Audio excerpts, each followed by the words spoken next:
వచ్చేసరికి ప్రపంచ వాతావరణాన్ని మార్చేసే సూపర్ ఎల్నినో గురించి.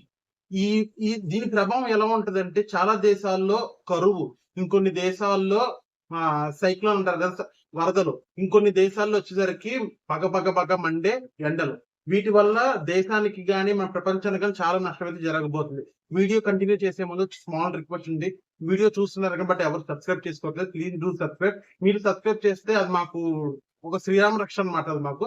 ఇంకా నేను కొత్త వీడియోస్ వెతికి మరి మీకు చెప్పడానికి అయితే ఛాన్సెస్ అయితే నాకు బూస్టింగ్ లా ఉంటుంది వీడియోస్ చేయడానికి. So please do subscribe. And మనం టాపిక్ లోకి వచ్చేసరికి ఈ రోజు మనం చెప్పబోయే టాపిక్ వచ్చేసరికి తమిళ చూసారు కదా, సూపర్ ఎల్నినో గురించి. అది సూపర్ ఎల్నినో అంటే ఏంటి అండ్ నార్మల్ ఎల్నినో అంటే ఏంటి, వీటి గురించి మనం డీటెయిల్ గా అయితే మనం చెప్పుకుందాం. అండ్ ఫస్ట్ వచ్చేసరికి మనం మాట్లాడకపోయేది, ఒక సముద్రం నీటి వేడికితే ప్రపంచం మొత్తం ఎందుకు కుదేలవుతుంది, ఎందుకు భారీ ఎండలు, వరదలు, తుఫాన్లు ఒక్కసారిగా పెరుగుతున్నాయి. ఇప్పుడు ప్రపంచం భయపడుతున్నది ఒకే ఒక విషయం, అదే సూపర్ ఎల్నినో. మన భూమిపై ఈ ఎల్నినో అంటే ఏంటి? మన భూమిపై పెసిఫిక్ ఓషన్ అనే పెద్ద సముద్రం ఉంది. సాధారణంగా అక్కడ గాలులు ఒక డైరెక్షన్ లో వీచి చల్లటి నీటిని బ్యాలెన్స్ చేస్తుంటాయి. కానీ కొన్ని సంవత్సరాలుగా ఒక్కసారిగా ఆ గాలులు అనేది బలహీన పడిపోతున్నాయి. అప్పుడు సముద్రం వేడి నీళ్లు ఏమవుతున్నాయి, తూర్పు వైపు మూవ్ అయిపోతున్నాయి. దీని వల్ల ప్రపంచ వాతావరణం మొత్తం డిస్టర్బ్ అయితే అయిపోతుంది అనమాట. దానినే మనం ఈఐ ఎల్నినో అంటారు. మరి ఎల్నినో అంటే ఏంటో తెలుసుకుందాం. మరి సూపర్ ఎల్నినో అంటే ఏమిటి?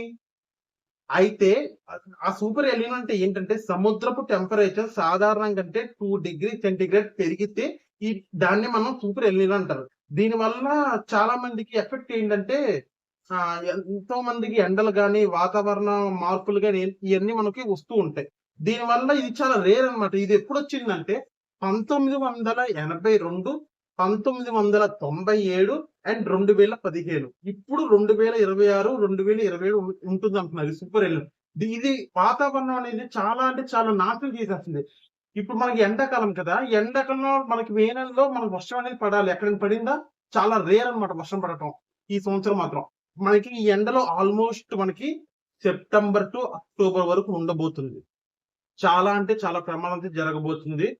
సుమారు దీని ఫస్ట్ ప్రభావం వచ్చేసరికి, దీని ఫస్ట్ వచ్చింది వచ్చేసరికి 1877లో ఇది ఫస్ట్ ఏర్పడింది. 1877లో సుమారు ప్రపంచ వ్యాప్తంగా 6 కోట్ల మంది జనాభా చనిపోయారు.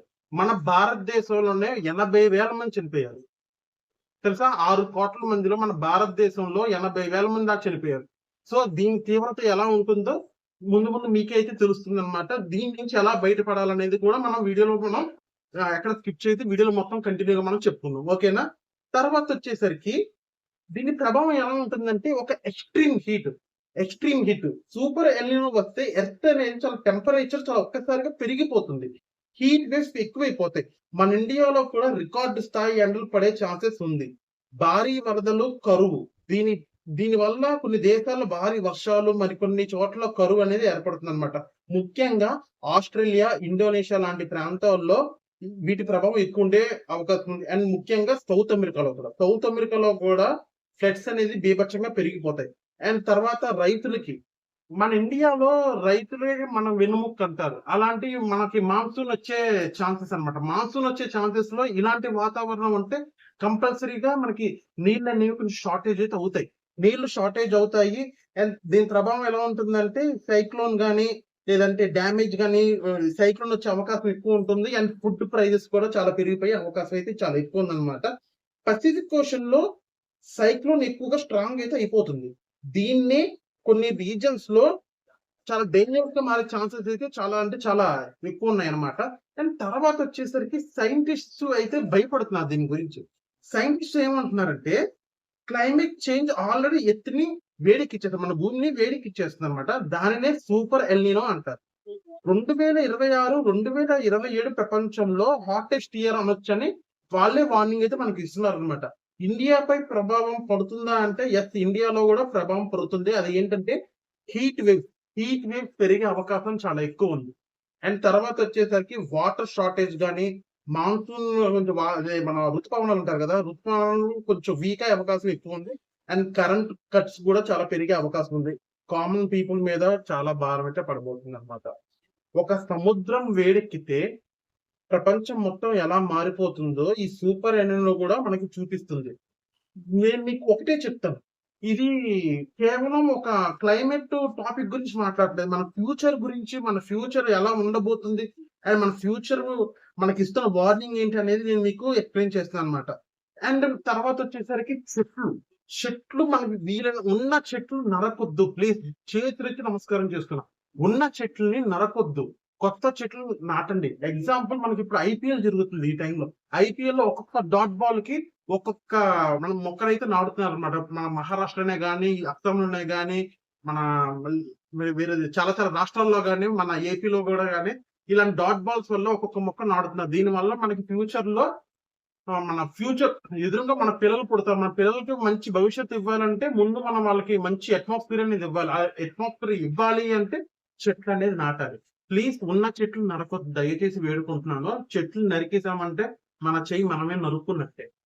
ఈ విధంగా అయితే మనం ఇంకొక విషయం చెప్పాలేంటంటే ఇంత భయంకరమైన ఎండల్లో మన స్విగ్గీ గాని, జొమాటో గాని, లేకపోతే జెప్టో గాని, ఇండియా మార్ట్ గాని చాలా అంటే చాలా యాప్స్ ఉన్నాయి. ఇవి మనం సింపుల్ గా ఆర్డర్ పెట్టేసుకుంటాం. ఫుడ్డే గాని, గ్రోసరీ ఐటమ్సే గాని సింపుల్ గా ఆర్డర్ పెట్టేసుకుంటాం. మన దగ్గర డబ్బులున్నాయని. కానీ కొంతమంది వాళ్ళకి జీవనాధారం. అంటే ఇప్పుడు మధ్యాహ్నం పూట మనకి ఎండలో ఎళ్ళలేము. ఆర్డర్ పెడితే వచ్చేసిద్దని అనుకుంటాం. కానీ అయి తీసుకొచ్చే మనిషి కూడా మనలాంటి ఒక సాధారణ మనిషి అనే విషయం మనం మర్చిపోకూడదు ఎప్పుడైనా గాని. ఈ ఎండలో గూడా వాళ్ళు వచ్చి మనకు సర్వీస్ చేస్తున్నారంటే అది మనకి ఒక గొప్ప వరమనే అనుకోవాలి. ఈ యాప్స్ వాడి వాళ్ళకి ఒక జీవన పోరాటం అయితే అది మనకి వరం అనుకోవాలి ఎప్పుడైనా గాని. వరం అంటే వాళ్ళ జీవన పోరాటం మనకు వరం కాదు. మన కోసం వాళ్ళు కష్టపడుతున్నారు. మనం డబ్బులిస్తున్నాం. డబ్బులేముంది చిత్తుకాయతలు చింపితే చిరిగిపోతాయి గానీ ఆరోగ్యం అనేది తిరిగొస్తుందా? డబ్బు అనేది అల్టిమేట్ ఎప్పటికైనా గాని. కానీ మన దగ్గర ఎంత డబ్బున్నా గాని వాళ్ళు తీసుకొచ్చినట్టుగా మనం వెళ్లి కొనుక్కోలేము కదా! అంత ఎండుంది బయట. ఒక్కటే నా తరపు నుంచి రిక్వెస్ట్ ఏంటంటే, ఈ స్విగ్గీ గాని, జొమాటో గాని మన కోసం వాళ్ళు కష్టపడుతున్నారు. వాళ్ళకది జీవనాధారం. కాకపోతే మన కోసం వాళ్ళు కష్టపడుతున్నారు కాబట్టి వచ్చిన వాళ్ళకి అట్‌లీస్ట్ కొంచెం వాటర్ అనేది సజెస్ట్ చేయండి. వచ్చామా మనం డబ్బులు కట్టాము, మన ఐటెమ్ మనం తీసుకున్నాం అలా కాదు. వచ్చిన ఈ ఎండలో కష్టపడి వస్తున్నారు. ఒక గ్లాస్ వాటర్ ఇవ్వండి. ఒక గ్లాస్ వాటర్ ఇచ్చి బాబు ఒక 10 నిమిషాలు కూర్చొనెళ్ళు బయట బాగా ఎండగా ఉంది. దాంతో నీకు వాటర్ తీసుకొచ్చిస్తాను. ఒక 10 నిమిషాలు కూర్చొనెళ్ళు నాయనా. కొంచెం నీకు వాటర్ ఇస్తాను. కొంచెం హ్యాపీగా ఎళ్దుగానంటే ఆ ఒక్క మాట చాలు వాడికి. వాడికి అంటున్నాను. వాళ్ళకి. ఆ ఒక్క మాట చాలు వాళ్ళకి. మమ్మల్ని గూడా గుర్తించి మాకు ఇలా సపోర్ట్ చేస్తున్నారు. మాకు ఇలాగా మేము సర్వీస్ చేస్తున్నందుకు మాకు గూడా ఇలాగా వాటర్ తాగమంటున్నారు. ఒక టీయర్స్ అనేది వాళ్ళకి ఏర్పడ్డాయి. మీకు డబ్బు సాయం చేయక్కర్లేదు మీరు. డబ్బు సాయం చేయక్కర్లేదు. మళ్ళీ ఏదైనా గోల్డ్ సాయం చేయక్కర్లేదు. డైమండ్స్ కూడా ఇమ్మని చెప్పట్లేదు. జస్ట్ మాట సాయం. ఒక గ్లాస్ వాటర్ ఇమ్మని చెప్తున్నా. బాబు ఒక 10 నిమిషాలు కూర్చొనెళ్ళు. ఈ ఒక్క మాట చాలు వాళ్ళకి. అబ్బా! సాయిరామ్ చాలా అంటే చాలా బాగుంది నాకు. సార్ ఒక మంచి మాట అన్నారు. అతను మిమ్మల్ని జీవితాంతం గుర్తుపెట్టేసుకుంటారు. అతను ఒక్కళ్ళకే కాదు ప్రతి ఆన్‌లైన్ మీరు ఆర్డర్ బుక్ చేస్తే వచ్చిన ప్రతి ఒక్కళ్ళకి ఒక వాటర్ అనేది ప్రొవైడ్ చేయండి. వాళ్ళకి అది చాలు. ఒక వాటర్ తాగితే ఆళ్ళు ఒక గంట వరకు మళ్ళీ ఎండలో కష్టపడుతూ ఉంటారు. వాళ్ళు ఒక వాటర్ బాటిల్ కొనుక్కోవాలన్నా మనం బయట 20 రూపీస్ పెట్టి వాటర్ బాటిల్ కొనుక్కోవాలి. అదే మనం ఒక వాటర్ అనేది కొంచెం ఇస్తే వాళ్ళకి 20 రూపీస్ సేవ్ అవుతాయి కదా! వాళ్ళకి 20 రూపీసే వాళ్ళకి 20 రూపీస్ వచ్చినియి. ఈ రోజు నేను ఏదైనా మా పిల్లలకి ఏదన్నా చాక్లేట్ తీసుకెళ్ళొచ్చు అనే ఆశతో ఉంటాడు. సో అర్థం చేసుకోండి. బయట ఎండ తీవ్రత మండిపోతున్నాం. వాటర్ అనేది కొంచెం ప్రొవైడ్ చేయండి. ఇది ఒక్కటే నేను మిమ్మల్ని కోరుకునేది. రిక్వెస్ట్ మై హంబుల్ రిక్వెస్ట్ అన్నమాట. అండ్ తర్వాతొచ్చేసరికి ఈ వీడియో గనక మీరు చూస్తున్నారు అంటే కంపల్సరీ సబ్స్క్రైబ్ అయితే చేయట్లేదు. ప్లీజ్ డూ సబ్స్క్రైబ్ అండి. అండ్ వీడియో నచ్చితే ప్లీజ్ లైక్ చేయండి, షేర్ చేయండి, సబ్స్క్రైబ్ కూడా చేయండి. జై హింద్. నమస్తే.